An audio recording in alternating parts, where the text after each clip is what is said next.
I've had enough memes of me. There was a couple that were about my body that was in 2013. People were putting my head on very unattractive things. I still see that when I put on a bathing suit to this day. All right, I think now people are getting rude, so another reason why I don't stay on social media for too long. Reads, Little Britain's Matt Lucas takes savage swipe at Millie Bobby Brown's new mummy makeover look. Written by Beth Ann Edwards. Amplifying an insult rather than questioning why a grown man is mocking a young woman's appearance. This isn't journalism. This is bullying.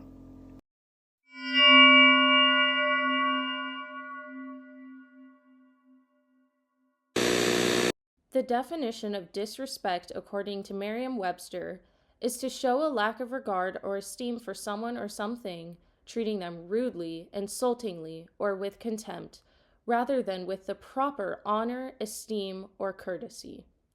Severe disrespect is a widespread issue online, and anyone can see that it often presents itself in the form of harassment against women. Harassment is defined as persistent, unwelcome, and annoying behavior that creates an unpleasant or hostile situation. 1 out of every 4 women has experienced online abuse, along with 90% of influencers. Why is this so? Why does the internet seem to hate women? Welcome to my essay. I will be answering this question the best I can.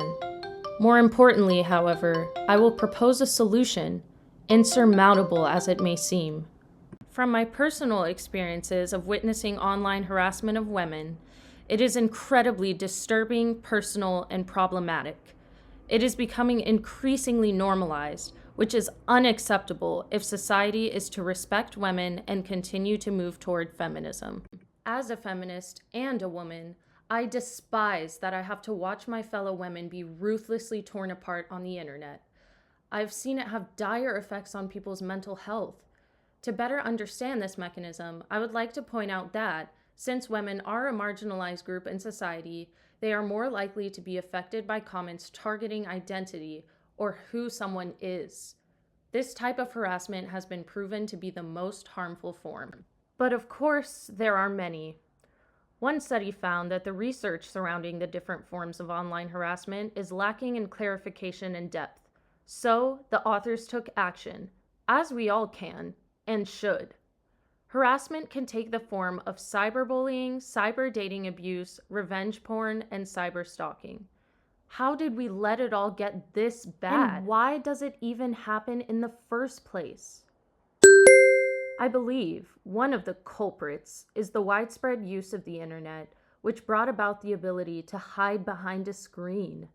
This allowed harassment to spread enormously, like a plague. Shouldn't we be looking for the cure? Well, obviously, but it's not that simple. There are so many intricate causes behind the online harassment of women. Culprit number 2, toxic masculinity.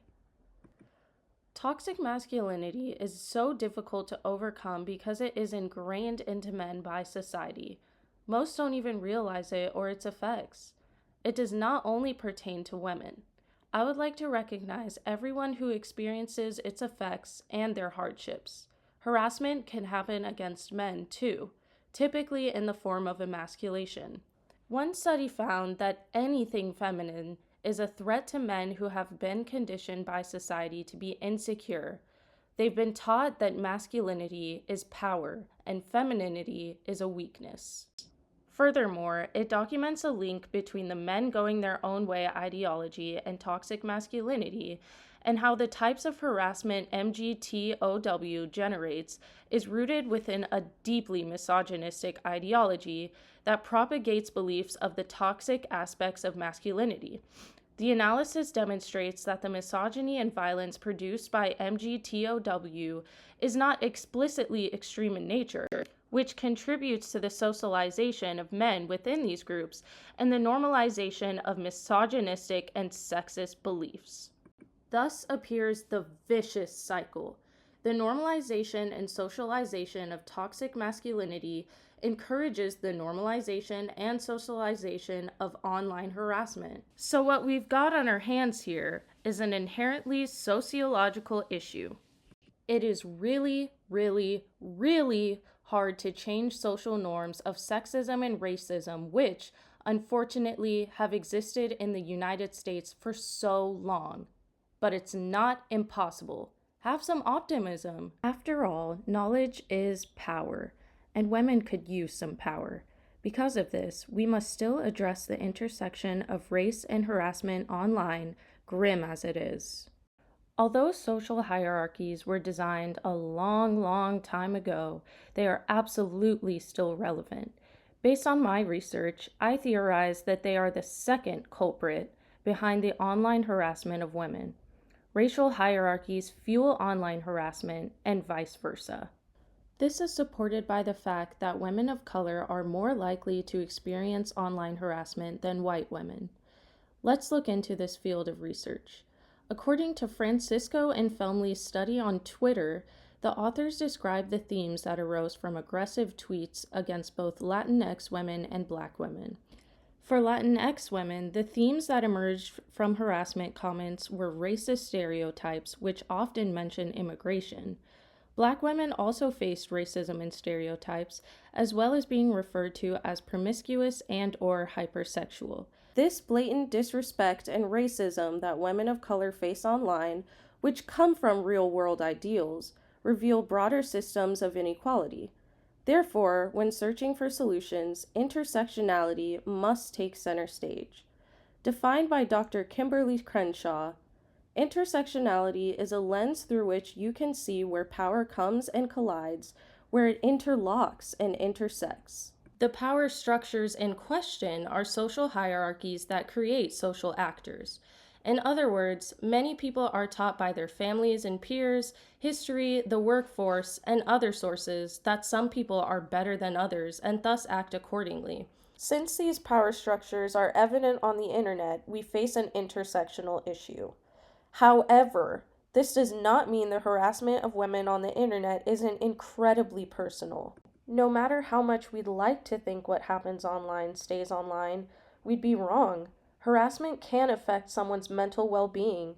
In fact, I read a study on college-aged women's responses to being harassed online, and the harassment against them left them feeling upset, bothered, disturbed, and confused.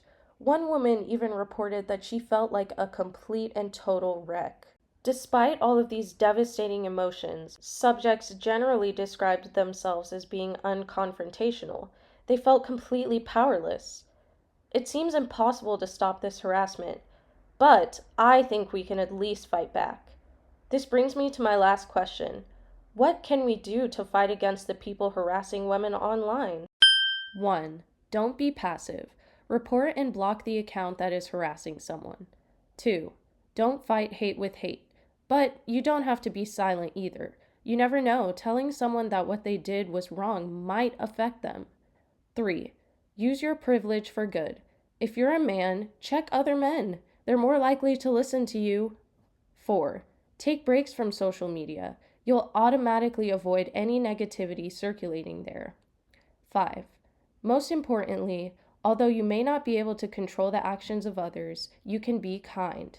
If you have something kind to say, let it out. Make someone's day. Use the internet and social media for good and support women.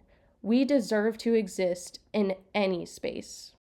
Thank you so much for watching. And remember to stay kind.